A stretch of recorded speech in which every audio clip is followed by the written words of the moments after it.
आपल्यासोबत शिवसेनेचे जिल्हा प्रमुख देवीदास दरेकर आहेत. ते जिल्हा परिषदेचे माजी सदस्य आहेत. त्यांच्या अर्धांगिनी जिल्हा परिषदेचे सदस्य आहेत. त्यांच्या मतदारसंघातील जे सातगाव पठार आहे, इकडच्या लोकांच्या पिण्याच्या पाण्याचा प्रश्न वारंवार ऐरणीवर असतो. या तालुक्याचे आमदार दिलीप वळसे पाटील, माजी खासदार शिवाजी आढळराव तो प्रश्न सोडवायला यशस्वी झाले नाही, हे वास्तव आहे. दरेकर साहेबांचे सध्या प्रयत्न सुरू आहेत.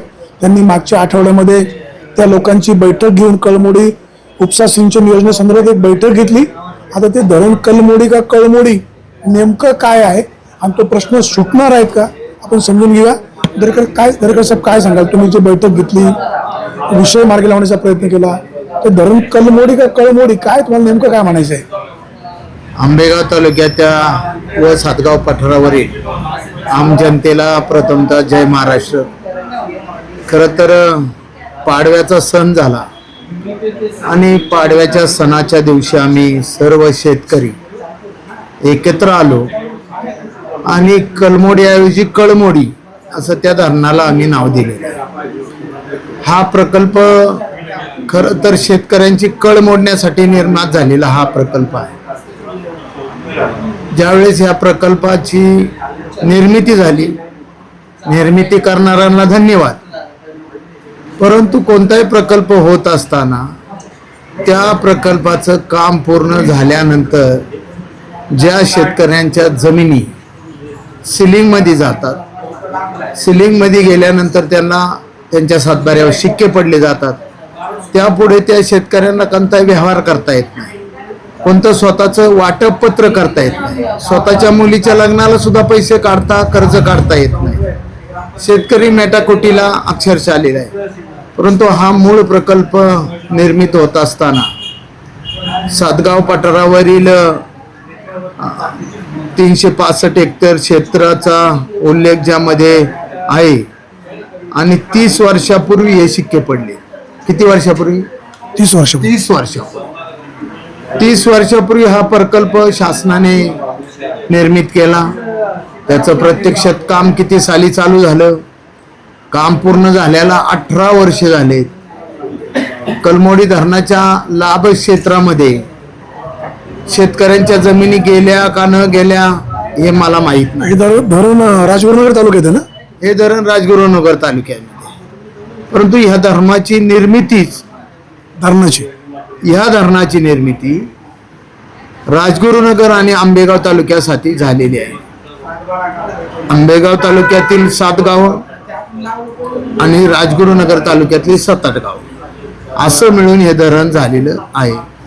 वास्तविक ह्या धरणाचं पाणी सासकमांमध्ये सोडायचं, सासकमांमधनं हे पाणी आणायचं सातगाव पठारावरती आणि उपसा योजना करून उपसा सिंचन योजना.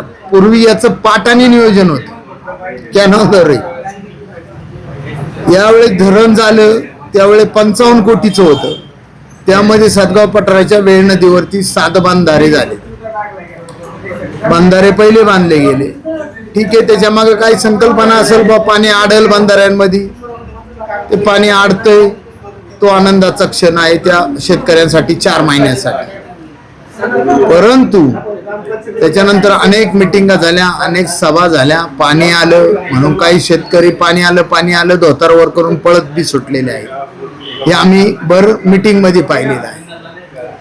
खूप लोकांनी लापशी पण 3-5 पोत्याची 11 पोत्याची लापशी पण खाल्लेली आहे पाणी आलं म्हणून. खरं तर आनंद की दुःख व्यक्त करावा हा सुद्धा आज सामान्य शेतकऱ्यावरती वेळ आलेली आहे. सामान्य शेतकरी आता असं म्हणतोय, या कळमोडी धरणाने आमची कळ मोडलेली आहे, आमच्या सातबाऱ्यावरचे सिलिंगचे शिक्के हटवा. अशा प्रकारचा शेतकरी एकजुटी आम्ही सर्वांनी एकत्र येऊन त्याची एक कमिटी नेमलेली आहे. लवकरच ती कमिटी हायकोर्टामध्ये रिट पिटिशन दाखल करून दाद मागणारे हायकोर्टाकडे. आता तुम्ही म्हणाल हे कसं काय शक्य आहे? तर शासनाचा GR आहे. एखाद्या प्रकल्पासाठी 9 वर्षापेक्षा जास्त जर जमिनीचा शिक्के पडलेले असतील किंवा जमीन अतिग्रहित केलेली असेल आणि तो प्रकल्प त्या ठिकाणी कार्यान्वित झाला नसेल तर पुन्हा त्या शेतकऱ्यांना ती जमीन मागे घेता येते. हा हायकोर्टाचं सायटेशन आहे. त्या सायटेशनच्या आधारावर आता शेतकरी सुजाण झाला आहे, शेतकऱ्याची तरुण मुलं सुजाण झालेली आहेत.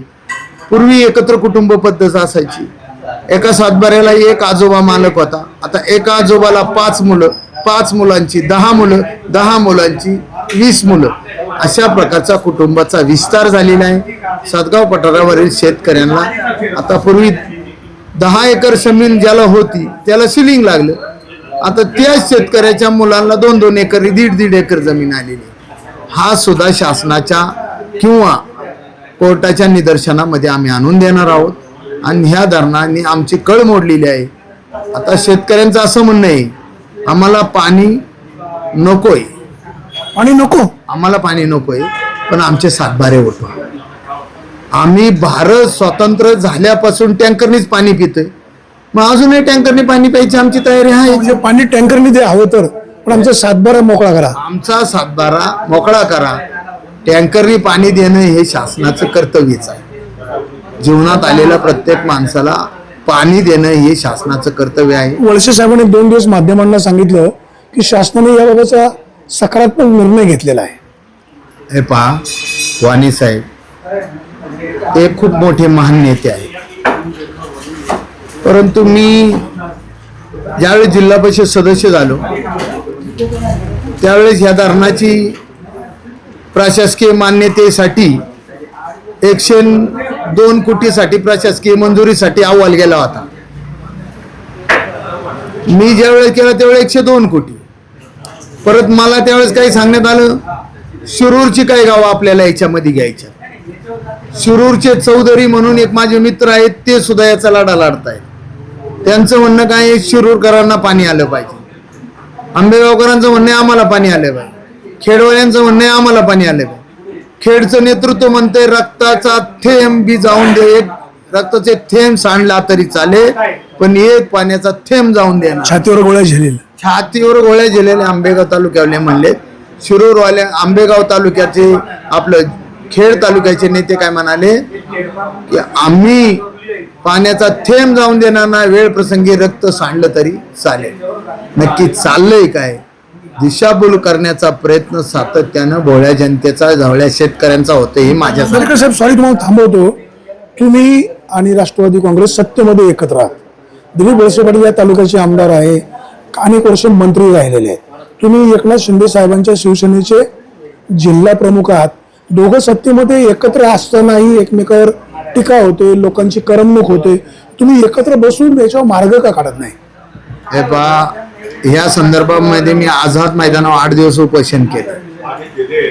तुम्हाला माहिती आहे, डेंब्या धरणाचा बोगदा आणि कलमोडीचा पाणी प्रश्न, याच्यासाठी मी 8 दिवस उपोषण केले. त्यावेळेस मला असंच आश्वासित करण्यात आलं, लवकरच आपली मिटिंग घेऊन याच्यावर शिंदे साहेबांका आपण सगळेजण बसू, या तालुक्याचे आमदार आपण सर्वजण एकत्रित मिटिंग घेऊ.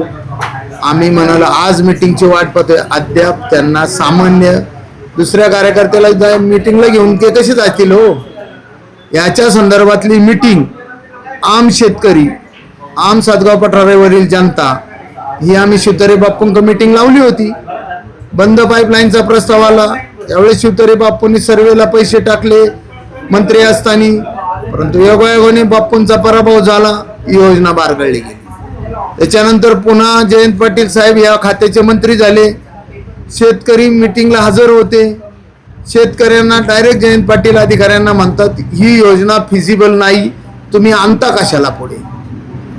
हे फिजिबल नाही म्हणजे नेमकं काय? मग योजना सक्सेस होणार नाही. भौगोलिक दृष्ट्या अशक्य आहे काम करणं. हा, भौगोलिक दृष्ट्या हे काम अशक्य आहे असा खाजगीमध्ये अधिकाऱ्यांचा सुद्धा अभिप्राय आहे.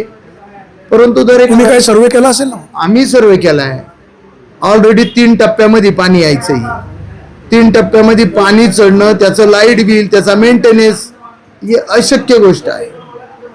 आणि ही कलमोडीच्या धरणाचं पाणी आता तुम्हाला माहिती आहे, खेडवाले खूप आनंदी आहेत, त्यांना पाणी वापरायला मिळतं आयतं कलमोडीचं. बारामतीकरांना पाणी वापरायला मिळतं आयतं कलमोडीचं.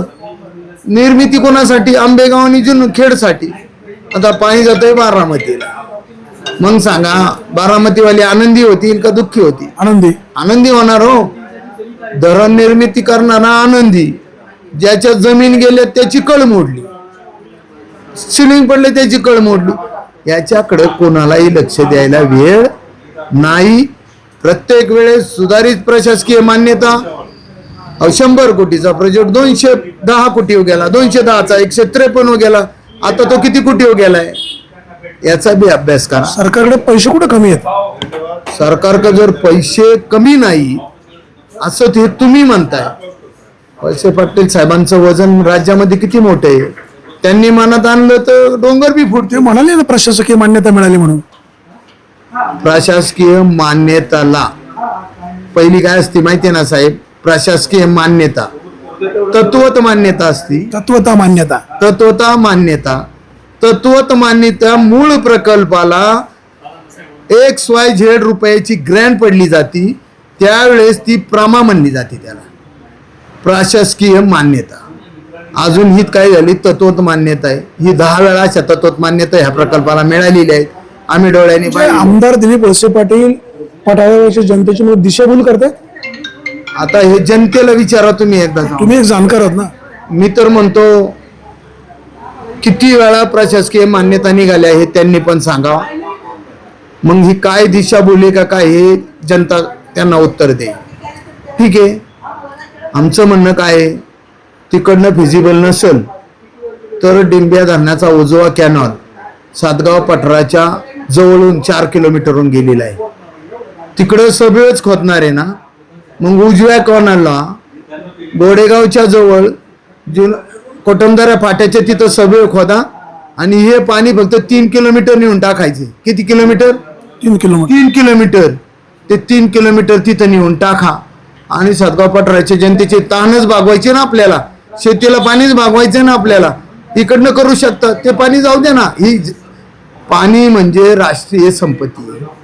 आपल्या भारताच्या राष्ट्राची ही संपत्ती पुढे आपण वळू शकतो वेळ प्रसंगी. तसं ते पाणी होईल 10 बारामतीकरांचं. याच्या पलीकडे काय वेगळं होईल?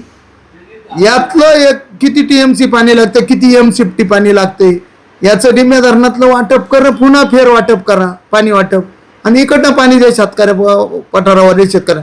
तेच पाणी खाली 39 गावांना न्या. तेच पाणी लोणी, धामणी, खडकवाडी या भागामध्ये न्या.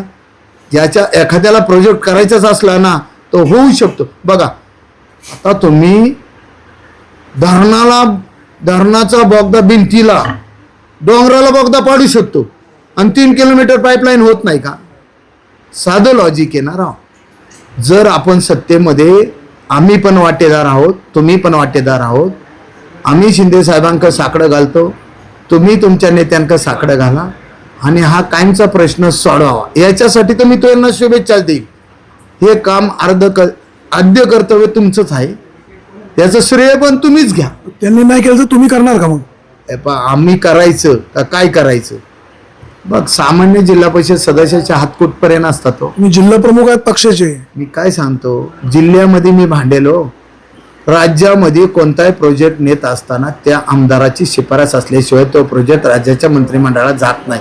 वाणी साहेब हे तुम्हाला ज्ञात आहे, सगळं ज्ञात आहे. ठीक आहे, आमदारांचं काम आमदारांना करू द्या. नाहीच झालं तर काळ ते ठरवलं काम आम्ही करणार का नाही.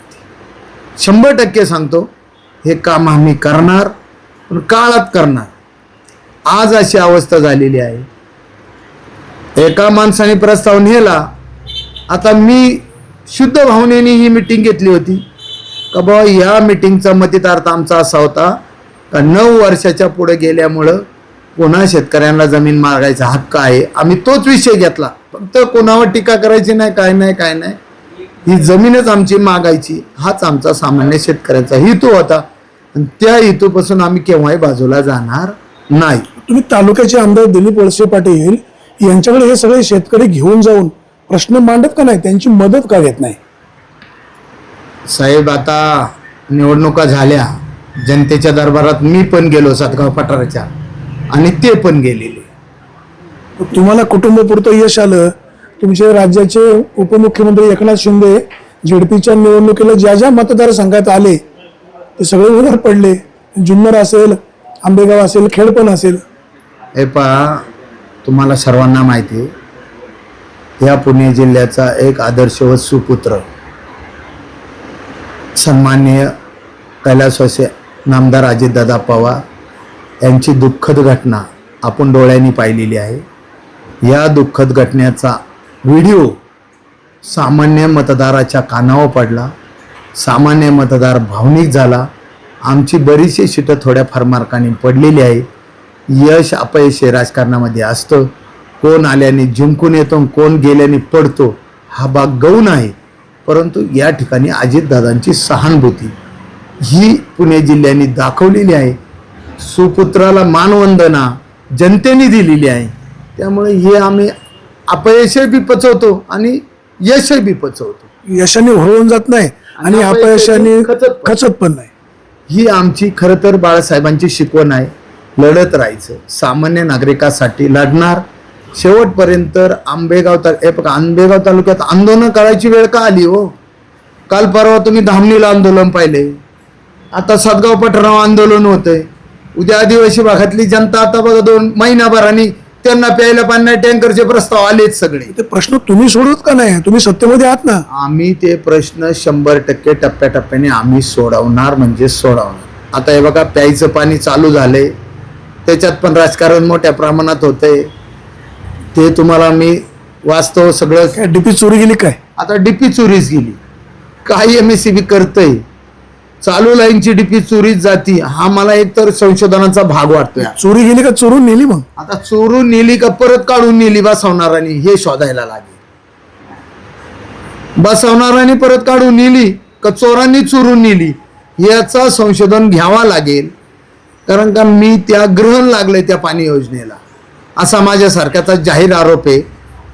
MSCB आणि MGPच्या सर्व अधिकाऱ्यांनो आणि ठेकेदारावर सातत्यानं ठेकेदार हलगर्जीपणा करून काम डिले करते. 7 गावांनी आता टँकर चालू झाले साहेब. पाणी चालू व्हायला काही अडचण नाहीये. आता काल परवा मी सहजमध्ये अधिकारी आणि आम्ही एका जागी बसलो होतो. ठेकेदाराचं उत्तर काय आलं? वाणी साहेब, शेतकऱ्यांनी पाईपलाईनची नुकसान केली. मी म्हणलं अरे बाबा तुझी डीप किती आहे खोलीची? 4 फूट. शेतकऱ्यांचा नांगर किती फूट आहे हो? 8 इंचाच्या पुढे नांगर जात नाही. तो म्हणतो शेतकऱ्याच्या नांगराने पाईपलाईनचं काहींचं नुकसान झालं. मग 8 इंचा पाईपलाईन टाकली का बाबा तू? हा प्रश्न सुद्धा संशोधनाचा आहे. बऱ्याचशा गावांचं नियोजन करत असताना काही गावांच्या टाक्या राहिल्यात. काही टाक्या 20 वर्षाच्या झाल्यात, अजीर्ण झाल्यात. त्या सुद्धा टाक्या तुम्ही त्याच योजनेमध्ये धरलेल्या आहेत. आता पुन्हा 30 वर्ष नियोजन नाही. आम्ही परवा दिवशी सांगितलं पुन्हा नव्याने फेर प्रस्ताव करा, सुधारित प्रस्ताव करून त्याला मंजुरी मिळती. आता कनेक्शन 750 दाखवली अख्ख्या सातगाव पठाराव. कुटुंब किती आहे साहेब? एका पेठमध्ये किती कुटुंब आहेत? हे शासनाचं चाललंय काय हे आत्ता कळतंय आम्हाला. 750 कनेक्शन दाखवली. उपमुख्यमंत्री तुम्ही पण आहात. मी पण उपमुख्यमंत्री आहेत. मी उपमुख्यमंत्र्यांचं काम आहे का 750 कनेक्शन पाहायचं?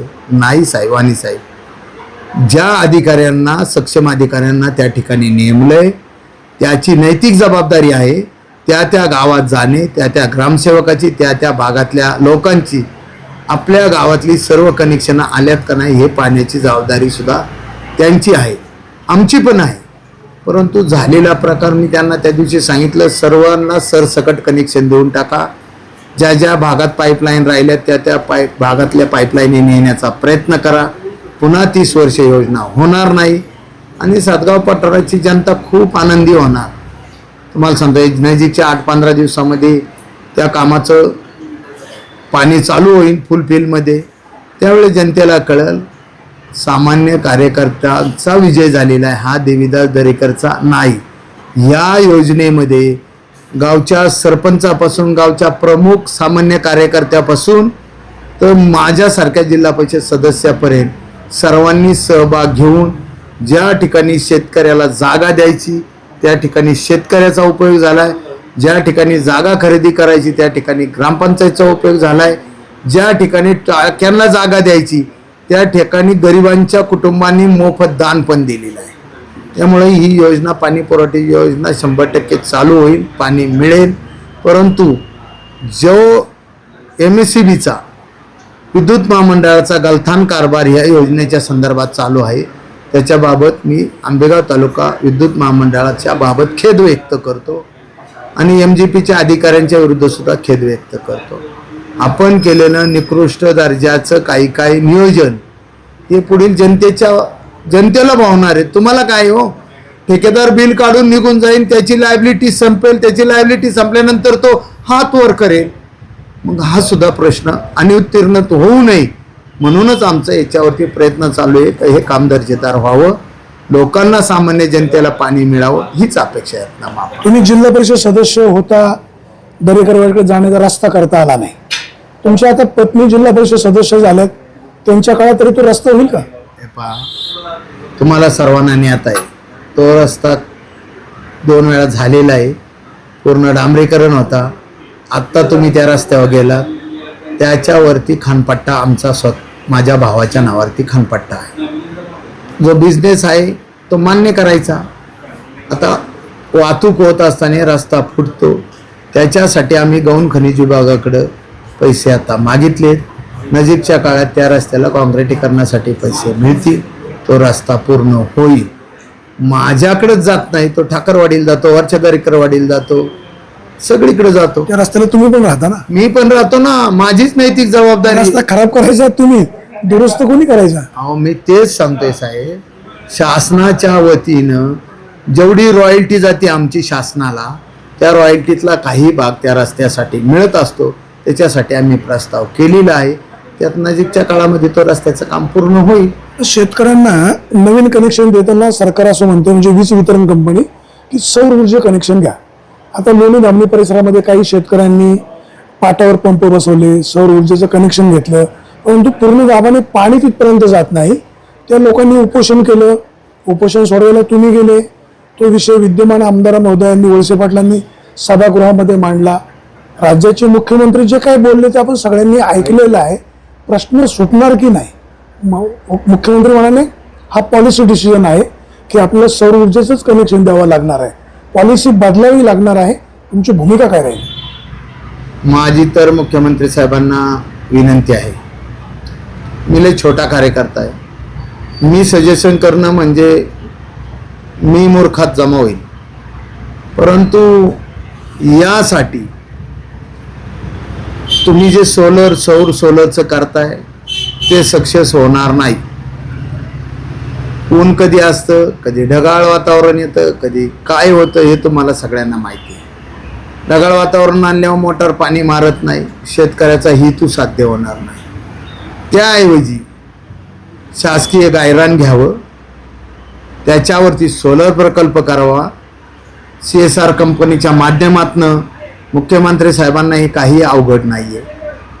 5 एकर 10 एकर शासकीय गायरान. आता हे बघा, कंपन्याला आपण सोलरचं पॅनल करायला देतोच ना.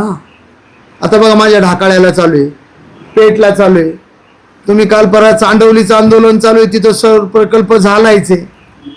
तसाच सौर प्रकल्प लोणीच्या गायरानामध्ये करावा आणि ती लाईट विद्युत महामंडळाला द्यावी आणि विद्युत महामंडळाने शेतकऱ्याला द्यावी.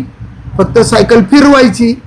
हे पॉलिसी मॅटर होऊ शकतं आणि ते मुख्यमंत्री साहेबांचंच खातं आहे, ते काही करू शकतात. त्यांना ते करण्यासाठी भीमाशंकरांनी शक्ती देऊ, एवढीच मी अपेक्षा व्यक्त करतो. मागच्या 15 तुम्ही पारगावला आले होते. त्या पारगाव पोलीस ठाण्याचे सहाय्यक पोलीस निरीक्षक यांच्या विरोधामध्ये तुमचा आक्रोश केलेला पाहिला. हे म्हणाले होते, मी उपमुख्यमंत्री एकनाथ शिंदे यांच्या दालनात जाऊन आंदोलन करणार आणि हे चुकीच्या वागणाऱ्या पोलीस अधिकाऱ्यांना वट्टीवर आणणार. नेमकं प्रकरण काय आहे, त्याचं पुढे काय झालं? साहेब, अधिवेशन चालू आहे. हा मुद्दा साहेबांच्या कानी आम्ही घातलेला आहे. नजीकच्या अधिवेशन संपल्यानंतर तालुक्यातले प्रमुख पदाधिकारी आणि आम्ही सर्वजण आंबेगाव तालुक्यातल्या असलेल्या पोलीस स्टेशनच्या संदर्भामध्ये सविस्तर साहेबांच्या दालनामध्ये मीटिंगला जाणार आहोत. त्याच्यावरती सगळे तोडगे निघतील. काय काय झाले तुम्हाला पण मी त्यावेळेस म्हणालो, पोस्को सारखे गुन्हे काही पोलीस स्टेशन दाबून धरतंय, त्याच्यावर गुन्हा दाखल करत नाही, पण सामान्य कार्यकर्त्याला पिंजरा आणायला लावू काम करते. ते सगळे रेकॉर्डिंग आम्ही तुम्हाला पण ऐकून दाखवलेले. असे अन्यायकारक खूप प्रश्न आहेत आंबेगाव तालुक्यातल्या जनतेच्या. या जनतेला कोण फोन करतं? शिवसैनिक दिसला का त्याला डांबा, त्याला पिंजरा लावा आणायला, त्याला खेचून आणा, हे कोण करायला लावतं? याचा CPR म्हणतो ना आपण त्याला. पोलीस स्टेशनला जर काढायला लावला ना CDR जर काढला तर वास्तव सगळं जनतेपुढे येईल.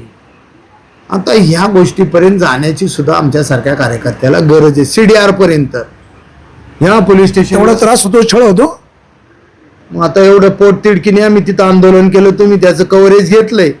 आम्हीच सांगितलं ना तुम्हाला, नका साहेब जरा पब्लिश होईल ना, पब्लिक योग्य वेळी होईल ना. नाही, तुम्ही मुख्यमंत्र्यांच्या दालनात जाणार होते, शिंदे साहेबांच्या तिथं आंदोलन करणार होते म्हणून ते होल्डवर आहे. ते काय फुटेज आपल्याकडे आहेच आहे. मग आपण काय करू, साहेबांच्या दालनामध्ये ज्या दिवशी मिटिंग असेल त्या दिवशी तुम्हाला पण मी निमंत्रित करतो. कारण का जनतेच्या समोर वास्तव आलं पाहिजे, हे माझ्यासारख्या सामान्य कार्यकर्त्याचं म्हणणं आहे. गळचेपी करून जर आंबेगाव तालुक्यामध्ये अशा प्रकारचा कारभार चालू असेल, कोण करतंय? आता कोण करतं हे साऱ्या, प्रशासन का लोकप्रतिनिधी? हे बघा, आता प्रशासन करते. प्रशासनाकडून कोण करून घेतोय का? मग आता प्रशासनाचा CDR काढल्यावर ते कळणारच आहे ना आपल्याला. त्याचं उत्तर CDR आहे. CDR आला का सगळं उत्तर क्लिअर होणार आहे. मग त्याच्यामुळं मी वैयक्तिक कुणावर ॲलिकेशन करू शकत नाही आता, का बाबा देवीदास दरेकरांनी सुरेश वाणी साहेबांना अपशब्द बोलला, हे मी बोलू शकत नाही. परंतु माझं म्हणणं असं, विथ प्रूफ योग्य वेळी प्रूफ येणार आहेत आणि त्या दृष्टीने आमचं कामकाज चालू आहे. एक शेवटचा प्रश्न, अशोक खरात प्रकरणाने संपूर्ण महाराष्ट्र आदरलेला आहे, कसं पाहता त्या प्रकरणाकडे? बघा, भारत देश हा असा देश आहे,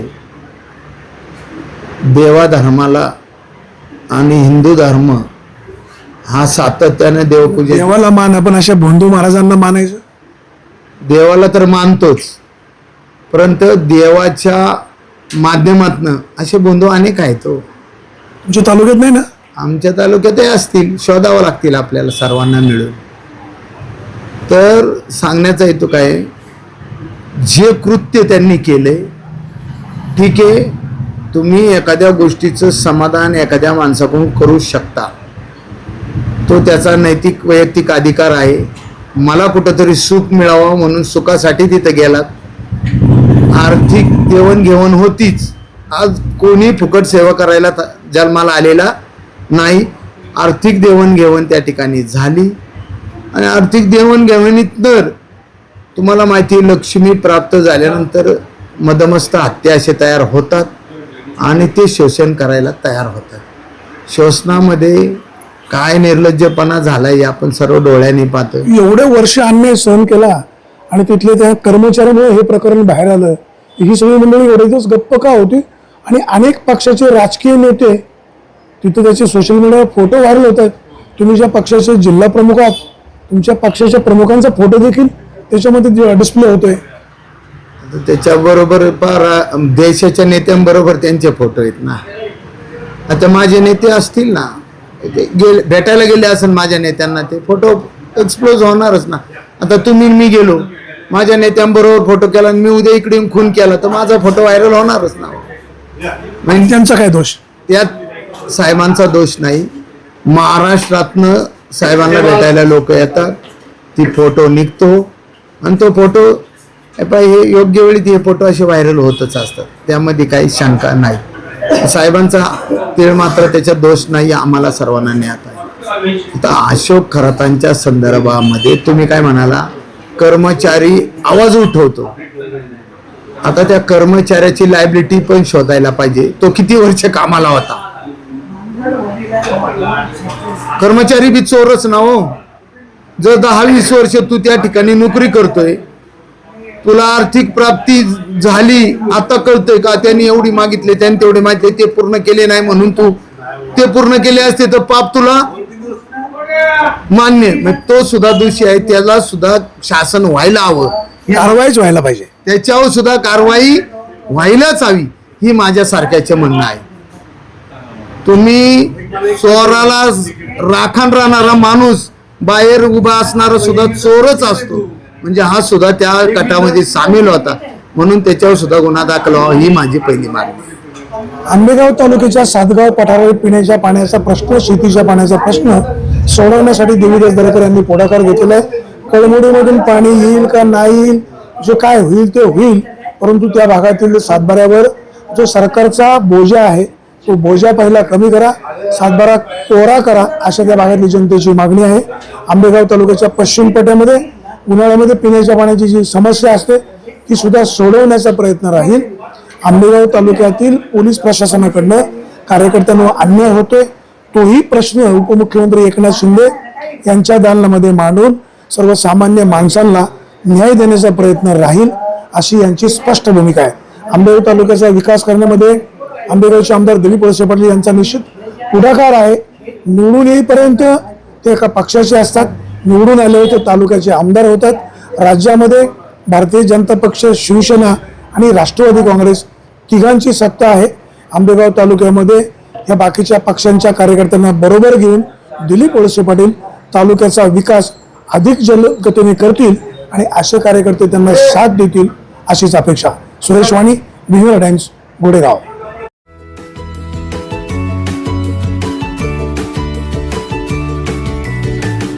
बातम्या शेतीच्या, बातम्या मातीच्या,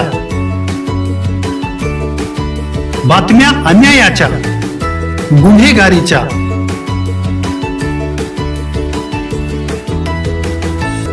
राजकारणाच्या आणि समाजकारणाच्या, शोषणाविरुद्ध बुलंद आवाज, जनसामान्यांच्या हुंकाराची गाज, सत्कार्याला प्रोत्साहन, दुष्कृत्याला अनुशासन, निर्भीड, निस्पृह, सडेतोड, बेधडक आणि रोखटोक म्हणजेच विघ्नहर टाइम्स. शोध बातमीचा, ध्यास सत्याचा. आपलं चॅनल, आपली बातमी. सबस्क्राईब तर कराच, पण बेल आयकॉनवर क्लिक करायलाही विसरू नका.